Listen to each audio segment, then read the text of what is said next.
বলবো যে হযরত ইব্রাহিম আলাইহিস সালাম কেন মালাকুল মউতকে দেখে অজ্ঞান হয়ে পড়েছিল সেই সম্পর্কে একটি বিস্ময়কর সত্য ঘটনা, যা শুনে আপনার মন ছুঁয়ে যাবে ইনশাআল্লাহ। তাই ভিডিওটি একেবারে শেষ পর্যন্ত দেখতে থাকুন। মহান আল্লাহ তাআলা যখন হযরত ইব্রাহিম আলাইহিস সালামকে নবুয়ত প্রদান করলেন, তখন আল্লাহ তাআলার হুকুমে মালাকুল মউত হযরত ইব্রাহিম আলাইহিস সালামের সঙ্গে মুবারক জানাতে আসলেন। তখন হযরত ইব্রাহিম আলাইহিস সালাম আল্লাহর প্রশংসা ও গুণকীর্তন করার পর মালাকুল মউত বা মৃত্যুর ফেরেশতাকে জিজ্ঞেস করলেন, তুমি কাফেরদের জান কিভাবে কবজ করো? মালাকুল মউত বললেন, সেই ভয়াবহ এবং মানুষকে হয়রানি করে দেওয়ার মতো রূপ আপনি দেখতে পারবেন না। তখন ইব্রাহিম আলাইহিস সালাম বললেন, কেন পারবো না? আমাকে একটু দেখাও তো, আমি দেখতে চাই। তখন মালাকুল মউত বললেন, ঠিক আছে, আপনি আপনার মুখ একটু ওই দিকে ফিরিয়ে নিন। হযরত ইব্রাহিম আলাইহিস সালাম যখন মুখ ফিরিয়ে মালাকুল মউতের দিকে তাকালেন, তখন এক অত্যন্ত কালো, কুৎসিত, বিভৎস এবং লম্বা একটি লোক দেখতে পেলেন, যার মাথা মনে হচ্ছিল আসমানের সাথে লেগে গেছে। তার মুখ হাতে আগুনের কুণ্ডলী এবং লালা বের হচ্ছিল এবং তার শরীর হতে আগুনের ফুলকি বের হচ্ছিল। হযরত ইব্রাহিম আলাইহিস সালাম এই ভয়াবহ দৃশ্য দেখে অজ্ঞান হয়ে গেলেন। কিছুক্ষণ পর যখন হযরত ইব্রাহিম আলাইহিস সালামের জ্ঞান ফিরে আসলো, তখন তিনি দেখলেন মালাকুল মউত তার নিজের আকৃতিতে বসে আছেন। হযরত ইব্রাহিম আলাইহিস সালাম বললেন, যদি তুমি কাফেরদের কঠোর শাস্তি নাও দেওয়া হয়, তবে তোমার এই কুৎসিত, ভয়াবহ এবং বিভৎস চেহারা তার জন্য আযাবের কারণ হবে এবং এটাই তার জন্য যথেষ্ট হবে। তারপর হযরত ইব্রাহিম আলাইহিস সালামকে বললেন, এখন একটু বলো তো, তুমি মুমিন বান্দাদের রূহ কিভাবে কবজ করো?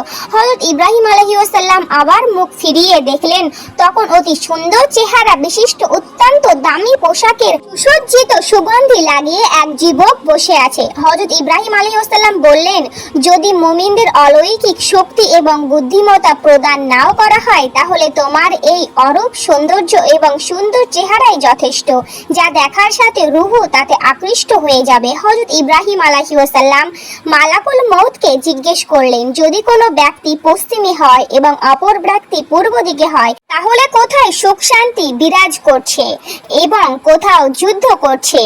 তখন তুমি রূহ কবজ করার দায়িত্ব কিভাবে পালন করো? তখন মালাকুল মউত বললেন, যখন এই ধরনের পরিস্থিতি হয়, তখন আল্লাহর হুকুমে বাতাসকে ডাক দিই এবং সে আমার দুই আঙুলের মাঝখানে এসে জমা হয়ে যায়, আর তখন আমার সামনে সবকিছু এমন ভাবে একত্রিত হয়ে যায় যেমন একটি লোকের পায়ের কাছে একটি থলি থাকে। যখন খুশি সে তুলে নেবে, যখন খুশি সে ফেলে দেবে। আমাকে রূহ কবজ করতে কোনো প্রকার কষ্ট বা বাধা বিপত্তি আসে না। বর্ণনায় আছে, কতিপয় আম্বিয়া ও রাসূল সাল্লাল্লাহু আলাইহি সাল্লাম মালাকুল মউতকে বলেছেন যে, তুমি নিজের আগমনের বার্তা আগে থেকে বলে দাও না কেন? জবাবে মালাকুল মউত বললেন, আমার আগমনের আগে আমার বার্তা বহনকারী তাদেরকে বার্তা পৌঁছে দেয়। দুর্বলতা ও বয়স বৃদ্ধি বা বৃদ্ধ বয়স, মাথার চুল সাদা হয়ে যাওয়া, রোগান্ত ও দুর্বলতা, এগুলোই তো আমার বার্তা। কিন্তু তারপরেও তারা অনুধাবন করতে পারে না এবং তারা গাফিলতির মধ্যেই ডুবে থাকে। রবি বিন আনাস রাদিয়াল্লাহু তাআলা আনহা এর কাছে এক ব্যক্তি জিজ্ঞেস করলো, মালাকুল মউত কি একাই জান কবজ করে? তখন তিনি উত্তরে বললেন, মালাকুল মউতের অধীনে সাহায্যকারী অনেক ফেরেশতা রয়েছে, যাদেরকে আল্লাহ তাআলা নিযুক্ত করে রেখেছেন এবং তারা এই কাজের পরবর্তী সমাধান করেন এবং মালাকুল মউত সেই সমস্ত ফেরেশতাদের সর্দার, অর্থাৎ নেতৃত্ব দানকারী, যার দ্রুত শক্তি। তাৎপর্য এই যে, যার এক পা পশ্চিমে এবং দ্বিতীয় পা পূর্ব দিকে। মালাকুল মউতের সাথে রহমত এবং আযাবের ফেরেশতা থাকে। নেককারদের রূহ কবজ করে রহমতের ফেরেশতাদের দিয়ে দেওয়া হয়।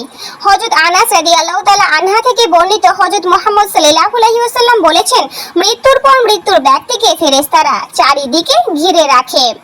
যদি তারা এমন না করত, তাহলে মৃত্যু পথযাত্রী মৃত্যুর কষ্ট সহ্য করতে বা না পেরে জঙ্গলের দিকে ছুটতে লাগতো এবং ফেরেশতারা বান্দাদের মৃত্যুর সময় ফেরেশতারা ততক্ষণ পর্যন্ত দোয়া ও ক্ষমা প্রার্থনা করতে থাকে যতক্ষণ পর্যন্ত তার দাফন ও কাফন শেষ না হয়। এইভাবে মালাকুল মউতের সাথে অনেক ফেরেশতারা থাকেন।